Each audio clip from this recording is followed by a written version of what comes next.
Good morning friends, నేను మీ సాయి మల్లేష్ మాట్లాడుతున్నాను. ముందుగా మా ఛానల్ సబ్స్క్రైబ్ చేసి లైక్ చేసి షేర్ చేయండి. అదేవిధంగా ఈరోజు వార్తల్లోని ముఖ్యాంశాలు తెలుసుకుందాం.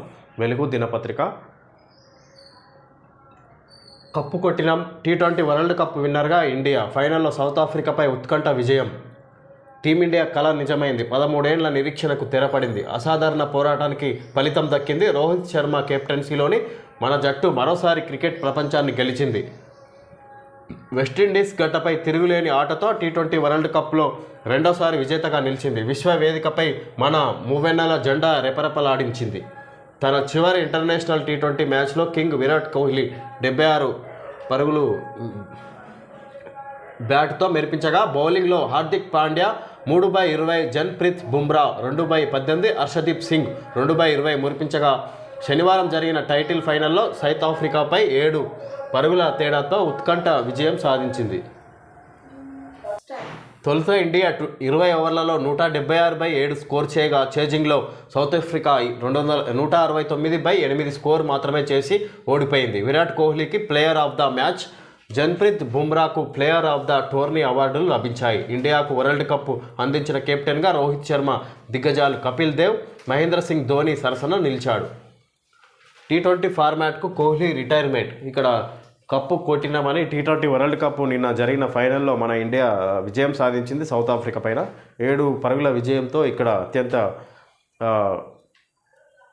ఉత్కంఠపై విజయం సాధించినట్టుగా గట్టి పోటీ ఇచ్చింది సౌత్ ఆఫ్రికా. ఈ సందర్భంగా ఇక్కడ 2007లో ధోని సేన ఇక్కడ వరల్డ్ కప్ టీ20లో గెలిచింది. ఇప్పుడు మళ్ళీ ఇదే తొలిసారంటే ఇక్కడ తర్వాత ఇక్కడ 17 సంవత్సరాల ఉత్కంఠకు తెరపడింది ఇక్కడ అని రోహిత్ కెప్టెన్సీలో మరోసారి ఇక్కడ టీ20 వరల్డ్ కప్ గెలిచేది అన్నట్టుగా ఇక్కడ తెలుసుకోవచ్చు. ఇంతకుముందు మహేంద్ర సింగ్ ధోని, కపిల్ దేవ్ తర్వాత మహేంద్ర సింగ్ ధోని కెప్టెన్లు. ఇప్పుడు రోహిత్ సేన కెప్టెన్సీలో టీ20 కప్ గెలుచుకోవడం జరిగిందని ఇక్కడ తెలుసుకోవచ్చు. భద్రాద్రి ప్లాంటుపై పిడుగు. కొత్తగూడెం జిల్లాలోని భద్రాద్రి థర్మల్ విద్యుత్ కేంద్రంలో శనివారం రాత్రి పిడుగు పడింది. జనరేటర్ ట్రాన్స్ఫార్మర్ దెబ్బతినడంతో 270 మెగావాట్ల విద్యుత్ సామర్థ్యం కలిగిన మొదటి యూనిట్తో పాటు రెండో యూనిట్ను షట్ డౌన్ చేశారు. ఇక్కడ భద్రాద్రి ప్లాంటుపై పిడుగు పడిందంటే కొత్తగూడెం జిల్లాలోని భద్రాద్రి థర్మల్ విద్యుత్ కేంద్రంలో శనివారం రాత్రి పిడుగు పడింది. జనరేటర్ ట్రాన్స్ఫార్మర్ దెబ్బతిన్నది. దాంతో 270 మెగావాట్ల విద్యుత్ సామర్థ్యం కలిగిన మొదటి యూనిట్తో పాటు రెండో యూనిట్ను షట్ డౌన్ చేసిరంటే ఆ కారణంగా. బీహార్కు ప్రత్యేక హోదా ఇవ్వండి. కేంద్రంలోని ఎన్డీఏ సంకీర్ణ సర్కార్లో కీలక భాగస్వామిగా ఉన్న జనతాదళ్ యునైటెడ్ కూటమి ఎదుట గట్టి డిమాండ్లు పెట్టింది. బీహార్కు స్పెషల్ స్టేటస్ లేదా ప్రత్యేక ప్యాకేజీ ఇవ్వాలని కోరింది. ఇక్కడ బీహార్ రాష్ట్రం ఇక్కడ మాకు ప్రత్యేక హోదా ఇవ్వండి లేదా ప్రత్యేక ప్యాకేజీ ఇవ్వండి అన్న ఇక్కడ కేంద్రంని కూటమిలో భాగంగా ఇక్కడ కేంద్ర ప్రభుత్వాన్ని అడుగుతున్నట్టు డిమాండ్ చేస్తుంది ఇక్కడ బీహార్ స్టేట్. ఏక్దమ్ 626 కోట్లు పెంచుడైంది. శనివారం వరంగల్లో సూపర్ స్పెషాలిటీ ఆసుపత్రి పనులను పరిశీలిస్తున్న సీఎం రేవంత్, మంత్రులు రాజనరసింహ, శ్రీనివాసరెడ్డి, వెంకటరెడ్డి ఒకటేసారి 626 కోట్లు పెంచుడైంది. అప్రూవల్ లేకుండా 1100 కోట్లను 1726 కోట్లు ఎట్లా చేసిండ్రు? వరంగల్ హాస్పిటల్ నిర్మాణ అంచనా వ్యయంపై సీఎం రేవంత్ ఫైర్. నిర్మాణ వ్యయంపై ఫోరెన్సిక్ ఆడిట్ చేయాలి. గడువులోగా హాస్పిటల్ నిర్మాణం పూర్తి కావాలి. గతంలో సీఎం రిలీఫ్ ఫండ్ నుంచి కోట్ల రూపాయలు కొల్లగొట్టిర్రు. రాష్ట్రంలో ప్రతి ఒక్కరికి digital health card, free treatment. వరంగల్కు త్వరలోనే ఎయిర్పోర్టు మాస్టర్ ప్లాన్. 6115 కోట్ల అంచనాలతో గ్రేటర్ వరంగల్ అభివృద్ధి, హెల్త్, ఎకో టూరిజం డెవలప్ చేస్తామని ప్రకటన. ఇక్కడ నిన్న వరంగల్ పర్యటన సందర్భంగా, హనుమకొండ వరంగల్ పర్యటన సందర్భంగా ఇక్కడ సీఎం రేవంత్ ఈ విధంగా మాట్లాడడం జరిగింది. అక్కడ నిర్మిస్తున్న ప్రభుత్వ ఆసుపత్రికి ఒకటేసారి ఎలాంటి పర్మిషన్ లేకుండా, అప్రూవల్ లేకుండా 626 కోట్లు పెంచి ఇక్కడ నిర్మిస్తున్నారు. అప్రూవల్ లేకుండా 1100 కోట్లను 1726 కోట్లు ఎట్లా చేసిర్రు అని ఇక్కడ ఆడిట్ అంచనా వ్యయంపై ఇక్కడ నిర్మాణ వ్యయంపై ఫోరెన్సిక్ ఆడిట్ చేయాలన్నట్టుగా సీఎం ఆదేశాలు జారీ చేసినట్టు అధికారులపై ఆగ్రహం వ్యక్తం చేసినట్ట ఇక్కడ సీఎం రేవంత్ రెడ్డి. అదేవిధంగా ఇక్కడ గతంలో సీఎం రిలీఫ్ ఫండ్ నుంచి కోట్ల రూపాయలు కొల్లగొట్టిర్రు, ఇక్కడ అవకతవకలు జరిగినాయని మాట్లాడుతున్నారు.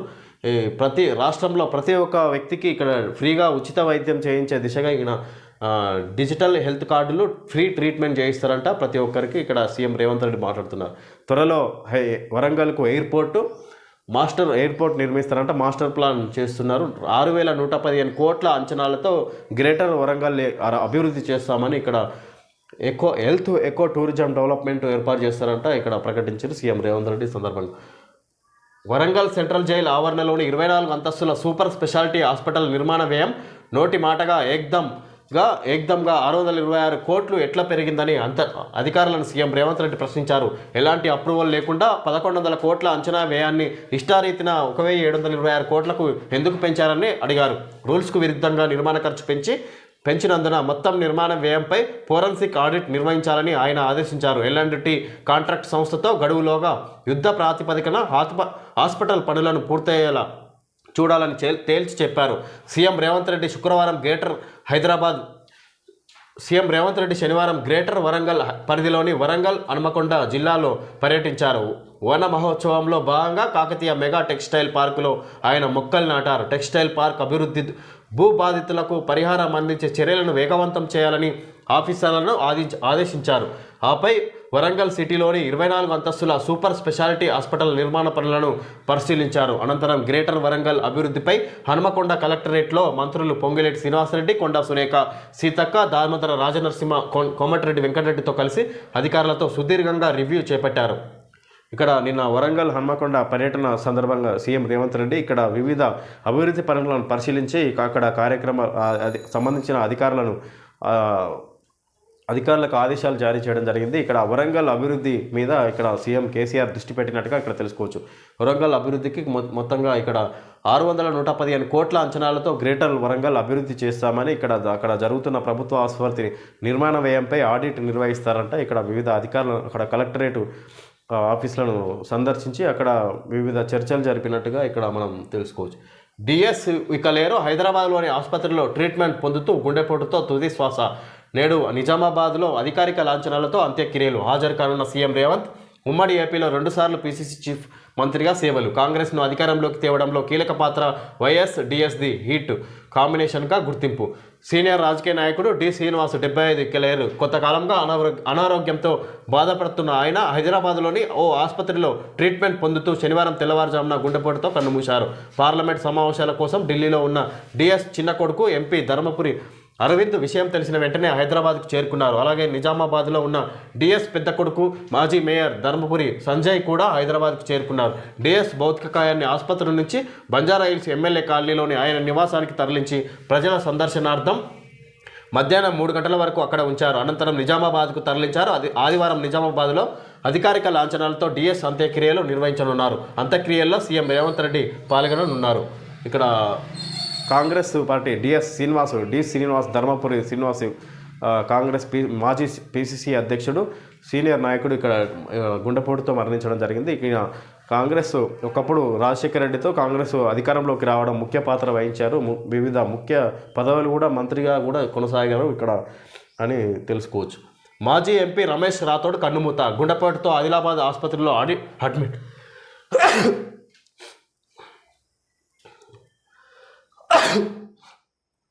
మాజీ ఎంపీ రమేష్ రాథోడ్ కన్నుమూత. గుండెపోటుతో ఆదిలాబాద్ ఆసుపత్రిలో అడ్మిట్.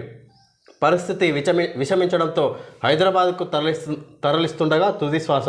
ఉమ్మడి ఆదిలాబాద్ జిల్లా రాజకీయాలపై చెరగని ముద్ర. టీడీపీ నుంచి ఎమ్మెల్యే, ఎంపీగా పదవులు. రాథోడ్ మృతిపై తెలుగు రాష్ట్రాల సీఎంలు సంతాపం. ఇక్కడ మాజీ ఎంపీ రమేష్ రాథోడ్ కన్నుమూత. గుండెపోటుతో ఆదిలాబాద్ ఆసుపత్రిలో అడ్మిట్. పరిస్థితి విషమించడంతో హైదరాబాద్కు తరలిస్తుండగా తుది శ్వాస. ఉమ్మడి ఆదిలాబాద్ జిల్లా రాజకీయాలపై చెరగని ముద్ర. టీడీపీ నుంచి ఎమ్మెల్యేగా, ఎంపీగా పదవులు. రాథోడ్ మృతిపై తెలుగు రాష్ట్రాల సీఎంలు సంతాపం. ఇప్పుడు టీడీపీ నుంచి ఎమ్మెల్యే, ఎంపీలుగా పదవులు చేపట్టారు.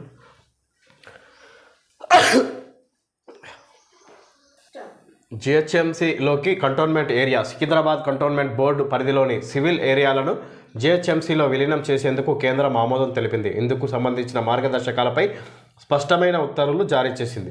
ఇక్కడ జిహెచ్ఎంసీలోకి cantonment area Secunderabad cantonment board పరిధిలోని సివిల్ ఏరియాలను జిహెచ్ఎంసీలో విలీనం చేసేందుకు కేంద్రం ప్రభుత్వం ఆమోదం తెలిపింది. ఇందుకు సంబంధించిన మార్గదర్శకాలపై స్పష్టమైన ఉత్తర్వులు కూడా జారీ చేసిందని ఇక్కడ తెలుసుకోవచ్చు. కాళేశ్వరం కమిషన్ గడువు 2 నెలల పెంపు. ఆగస్టు 31 వరకు పెంచుతూ రాష్ట్ర ప్రభుత్వం ఉత్తర్వులు. కమిషన్కు అఫిడవిట్లు సమర్పించిన ఇరిగేషన్ ఆఫీసర్లు వచ్చే నెల 5న రాష్ట్రానికి కమిషన్ చైర్మన్ జస్టిస్ ఘోష్ ప్రజల నుంచి వచ్చిన అఫిడవిట్లపై బహిరంగ విచారణ అధికారులను క్రాస్ ఎగ్జామినేషన్ చేసే ఛాన్స్ గత ప్రభుత్వ పెద్దలను పిలిచే అవకాశం. ఇక్కడ కాళేశ్వరం కమిషన్ గడువు 2 నెలలు పెంపు ఇక్కడ ఆగస్టు 31 వరకు పెంచుతూ రాష్ట్ర ప్రభుత్వం ఉత్తర్వులు. అయితే వచ్చే నెల 5న రాష్ట్రానికి కమిషన్ చైర్మన్ జస్టిస్ ఘోష్ ప్రజల నుంచి వచ్చిన అఫిడవిట్లపై బహిరంగ విచారణ అధికారులను క్రాస్ ఎగ్జామినేషన్ చేసే ఛాన్స్ గత ప్రభుత్వ పెద్దలను పిలిచే అవకాశం. ఇక్కడ ఇంకా 2 నెలల గడువు పెంచింది ఇక్కడ రాష్ట్ర ప్రభుత్వం. కమిషన్ కాళేశ్వరంపై విచారణ కమిషన్ గడువు ఇంకా 2 నెలలు ఇంకా చేసి తర్వాత తుది నిర్ణయానికి వచ్చే అవకాశం ఉంది. దీనికి సంబంధించి గత ప్రభుత్వ పెద్దలను కూడా విచారించే అవకాశం ఉంది ఈ కమిషన్లో అని ఇక్కడ మనం తెలుసుకోవచ్చు. అడుగట్టిన కృష్ణమ్మ ఆల్మట్టి నుంచి నాగార్జున సాగర్ వరకు డెడ్ స్టోరేజీలో ప్రాజెక్టులు భారీ వర్షాలు వరదలు వస్తే తప్ప జూలైలో నిండని పరిస్థితి. గత యాసంగిలో నీళ్లు లేక క్రాప్ హాలిడే ఇప్పుడు వరి నార్లు పోసుకోవాలా వద్దా అని అయోమయంలో రైతులు. ఇక్కడ అడుగంటిన కృష్ణానదిని ఇక్కడ ఆల్మట్టి నుంచి నాగార్జున సాగర్ వరకు డెడ్ స్టోరేజీలో ప్రాజెక్టులు భారీ వర్షాలు వరదలు వస్తే తప్ప జూలైలో నిండని పరిస్థితి. గత యాసంగిలో నీళ్లు లేక క్రాప్ హాలిడే ఇప్పుడు వరి నార్లు పోసుకోవాలా వద్దా అని అయోమయంలో రైతులు. ఇక్కడ నాగార్జున సాగర్ మొత్తం అడుగంటిపోయింది. డెడ్ స్టోరేజ్లో ప్రాజెక్టులు ఉన్నాయి. ఇక్కడ భారీ వర్షాలు వరదలు లేక ఇక్కడ ఈ విధంగా పరిస్థితి. దీనికి సంబంధించి గత యాసంగిలో క్రాప్ హాలిడే అంటే రైతులు పంట పండించలేదని ఇక్కడ దాని తర్వాత ఇప్పుడు కూడా అదే పరిస్థితి వచ్చింది. నార్లు పోసుకోవాలా వద్దా అని రైతులు ఆలోచనలో పడ్డారంటే ఈ సందర్భంగా. కొండగట్టులో పవన్ కళ్యాణ్ పూజలు డిప్యూటీ సీఎం హోదాలో తొలిసారి రాక పూర్ణకుంభంతో ఆలయ అర్చకుల స్వాగతం స్వామివారి సన్నిధిలో మొక్కుల చెల్లింపు. ఇక్కడ డిప్యూటీ సీఎం అయిన సందర్భంగా ఆయన మాల వేయడం జరిగింది. ఈ సందర్భంగా కొండగట్టు ఆలయానికి ఇక్కడ పవన్ కళ్యాణ్ వచ్చిన సందర్భంగా ఆయనకు ఘన స్వాగతం పలికి ఇక్కడ ఆలయ అర్చకులు స్వాగతం పలికిరని ఇక్కడ తెలుసుకోవచ్చు. Homeo care international world class homeopathy diabetes no side effects genetic homeopathy ట్రీట్మెంట్తో 20,000 మందికి సైడ్ ఎఫెక్ట్స్ లేకుండానే డయాబెటీస్కు చికిత్స. మొక్కాల నొప్పులు, disc problems, spondylitis, sciatica, osteo arthritis ఉచిత కన్సల్టెన్సీ అనే నెంబరు. ఇక్కడ 60+ క్లినిక్స్ తెలంగాణ, ఆంధ్రప్రదేశ్, కర్ణాటక, తమిళనాడు 4 రాష్ట్రాల్లో ఇది హోమియో కేర్ ఇంటర్నేషనల్ ఉంది దేశంలో. ఇక్కడ దీనికి సంబంధించి ఇక్కడ ఏ సైడ్ ఎఫెక్ట్స్ లేకుండా చికిత్స అందిస్తారంటే ఇక్కడ. ఓకే ఫ్రెండ్స్, ఇది ఈరోజు వార్తల్లోని ముఖ్యాంశాలు తెలుసుకోవడం జరిగింది. Thank you friends.